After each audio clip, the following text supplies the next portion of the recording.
தவளகிரீஸ்வரர் வெண்குன்றம் மலையில் அமைஞ்ச ஒரு அற்புதமான சிவன் கோயில். ஒரு 1500 அடி உயரம் கொண்ட ஒரு சின்ன மலை தான். இந்த கோயிலை கட்டினது யாருன்னு பார்த்தீங்கன்னா பல்லவர்கள் அப்படின்னு நம்பப்படுது. அது எப்படின்னா இங்கே ஒரு கல்வெட்டு கண்டுபிடிச்சிருக்கிறாங்க. அந்த கல்வெட்டு 8ஆம் நூற்றாண்டை சேர்ந்த கல்வெட்டு. நந்திவர்மனால் வைக்கப்பட்டிருக்குன்னு நம்பப்படுது. அதே மாதிரி இந்த கல்வெட்டில் சொல்கிற விஷயம் கிராம சபை வெண்குன்றத்தில் இருந்ததை பற்றி விரிவாக சொல்லியிருக்காங்க. ஆனால் இது என்னென்னா தமிழில் எழுதப்படலை, தெலுங்குலேயும் சமஸ்கிருதத்தையும் கலந்து எழுதியிருக்காங்க. ஸோ அதனால் இந்த தெலுங்கு வந்ததுனால விஜயநகர பேரரசாலையும் இந்த கோயில் வணங்கப்பட்டிருக்கு அப்படின்னு நம்பப்படுது. இந்த கோயில் கரெக்டாக ஒரு 1500 அடி மேலே போனோம்னா இது பண்ணிடலாம். இதை பற்றி பல முனிவர்கள், தேவர்கள், பல ஸ்தல விருட்சங்கள் எல்லாமே வச்சுருக்காங்க.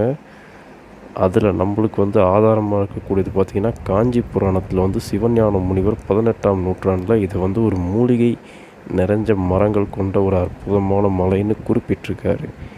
அதே மாதிரி இந்த மலைக்கு இன்னொரு ஒரு காமனாக சொல்லப்படுற ஒரு விஷயம் என்னென்னா இதில் ஒரு ரகசிய இடம் வந்தவாசி கோட்டையும் செஞ்சி கோட்டையும் கனெக்ட் பண்ணுது அப்படின்ற மாதிரி சொல்லியிருக்காங்க. ஆனால் அதுக்கு எந்த ஒரு ஆதார சான்றும் இல்லை. இது கரெக்டாக ஒரு காலத்தில் ஒரு கோட்டைக்கு மேலே அமைஞ்ச கோயிலாக இருந்திருக்கு. இப்போ அந்த கோட்டை என்ன ஆச்சுன்னே தெரியல. இங்கே இருக்கிற சிவனுடைய பேர் தவளகிரீஸ்வரர் இல்லைனா வெண்குரீஸ்வரர் அப்படின்னு சொல்லிட்டு கிழக்கு நோக்கி அமைஞ்ச சிவன்.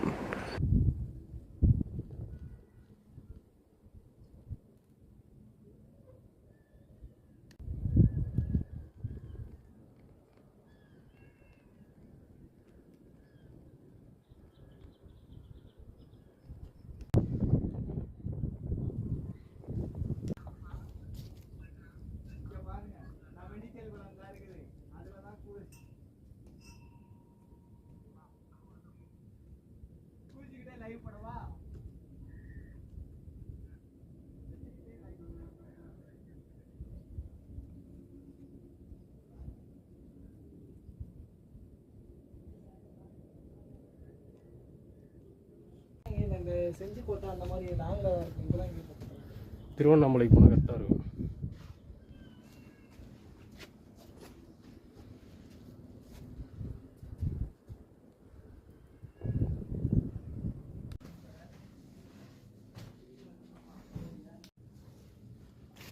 முன்னாடி இருந்த வழி கொஞ்சம் கடினமான பாதையாக இருக்கும், கரடு முரடான பாதை.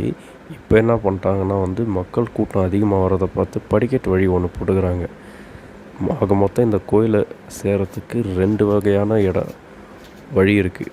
ஒன்று நான் காட்டின இந்த வழி, இன்னொன்று படிக்கட்டு வழி இருக்குது. அது ஈஸி தான். எண்ணி ஒரு 100 படிக்கட்டுக்குள்ளே ஏறினாலே மேலே போயிடலாம். ஆனால் எப்படி போனாலுமே மேலே நீங்கள் பார்க்குற அந்த ஒரு இதுவை தாண்டி வராமல் தான் இருக்கும். கம்பி போட்ட இடங்களை தாண்டி வராமல் தான் இருக்கும். மொத்தத்தில் திருவண்ணாமலை பக்கம் அப்படின்னா கிரிவலம் போயிட்டு ரிட்டன் வர வழியில் நீங்கள் ஒரு நல்ல அற்புதமான ஸ்பாட் தேர்னிங்கன்னா உங்களுக்கு ஏற்ற இடம் தான் இந்த தவளகிரீஸ்வரர். இது வரைக்கும் சப்ஸ்கிரைப் பண்ணி சப்போர்ட் பண்ண எல்லாருக்குமே நன்றி. மேலும் தொடர்ச்சியாக நீங்கள் போடுற ஃபீட்பேக் வச்சு தான் ஃபர்தர் வீடியோ போடப்படும். தென்னாடுடைய சிவனை போற்றி, எந்நாட்டவருக்கும் இறைவா போற்றி. நன்றி.